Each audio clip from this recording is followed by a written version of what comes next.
Let's learn about forecasting in financial planning and analysis. Whether you are a businessman trying to predict the sales of your company, a student trying to analyze the economic trends, a finance professional trying to predict the numbers of your company, or just someone who is interested in knowing the future, forecasting is an essential skill to have. Forecasting is all about making use of data and logic to make an informed prediction. We can broadly classify forecasting into two types: qualitative and quantitative. Let's break it down.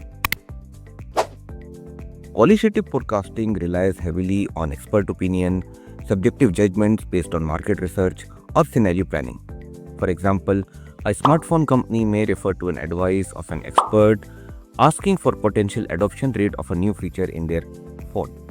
Or a clothing manufacturer may rely on market trends or customer survey to predict an upcoming fashion style.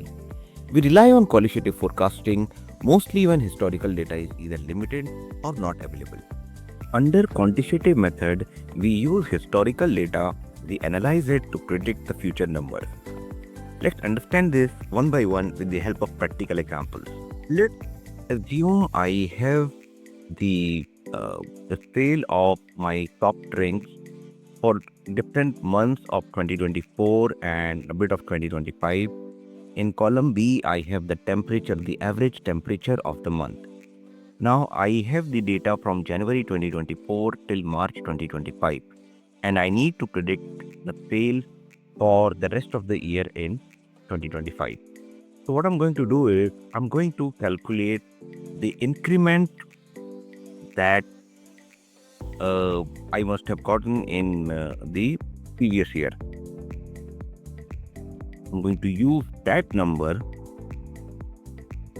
in order to calculate the sale for this year in 2025.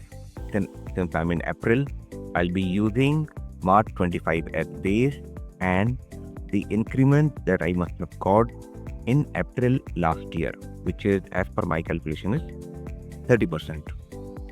That base, I see that my calculated or my projected sales for April is 28,418 units. I carry this forward. For me, I use the same number and then use image projection to calculate the expected sales for May 2025. This gives me 35,023. I then drag it down all the way to the bottom to calculate my sales. And as you can see, it takes the numbers for respective month in 2024. This is straight line method. So, problem with straight line method is it's too simple and too basic. So it may not work when your data is convoluted, it's little complicated, or when your previous year numbers are not reliable, or it may not be necessarily that the trend in the previous year is going to be followed in the current year too. So it is prudent to take into account the most recent number. Thus, we move on to the moving average method. In case of moving average method, we just take the average of previous 3 months. Here in this case, how many recent number of months needs to be taken is subjective.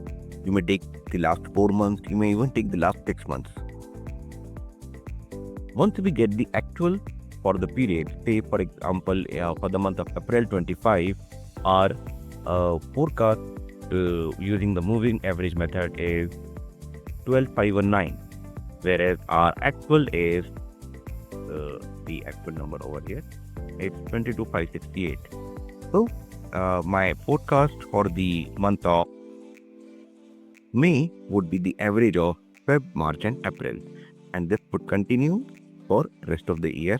I would keep getting the actuals, and my projections would keep changing and updated based on the actuals that I have received. Next we have is the exponential smoothing method, which is a kind of an improvement on the moving average method, where you believe that your recent data is more reliable and your current month number are more likely to follow the trend of your recent month as compared to your previous month. So we do calculate the average here also. The only difference being we give more importance to the recent data, 20% to the latest month,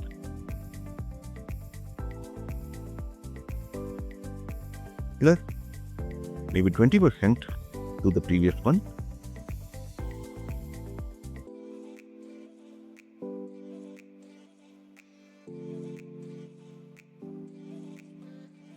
and 10% to the first month of my average. So I'm calculating the average. The only difference being I am giving more weightage to the recent month.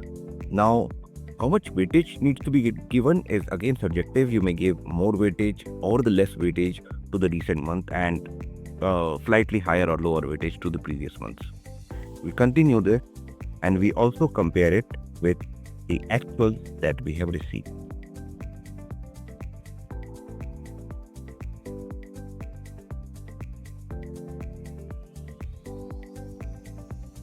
This gets updated as we receive the actuals.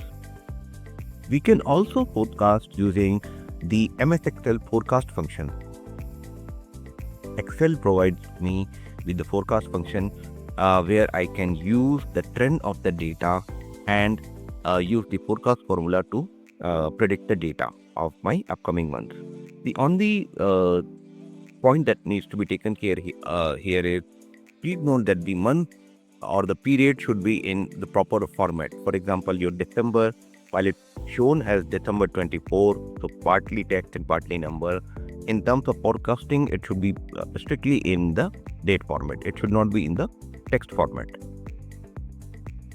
So the way to use forecast function is I type forecast.ats and then I set up my target date, which is the month from which I am projecting.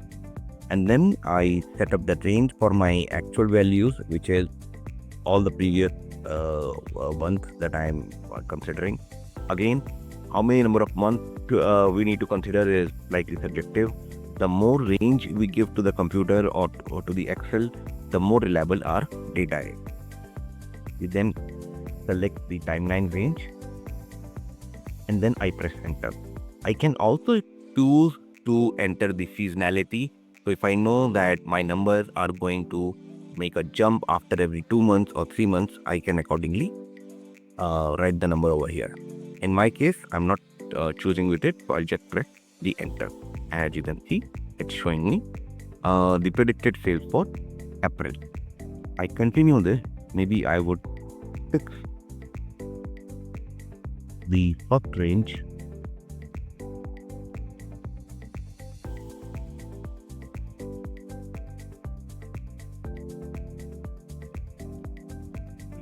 my average as my actuals are updated. Let me update the actuals also.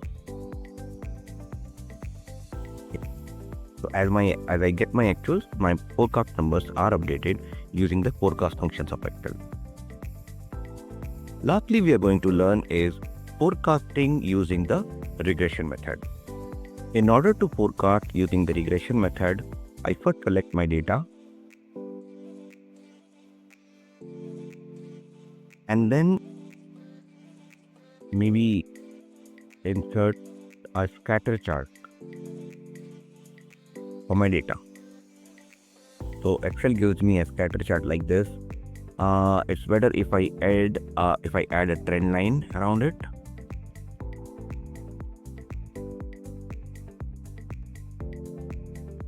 I click on the trend line and select the format series this way. I move at the bottom and see the and put a check against the display equation and also display R squared value. Now, what does both of these equations denote? So R square value, while it would be technically statistics, but just to tell you in brief, R squared value, if it's closer to the number 1, it shows that the relationship between two of your variables is strong. The more closer the value to the number one, the more strong your relationship is. For example, in our case, since it's the sale of the soft drinks, obviously we would sell more in case of summers where the temperature is relatively high, and we would sell less in case of winters where temperature is low. And accordingly, our R square value, as you can see, is 0.9177, which is close to 1. Now, what is the use of this equation? At the top, y equals to 1175x minus 8059.5. So this equation would give me my forecast. How? I use this equation to predict my number. I use this equation and I select the number into, this is the variable that I already have. I'll put that in inverted. I put that under brackets, and then I subtract 8059.5, which is the value given to me in the equation. And as you can see, this gives me my predicted sales for the respective month.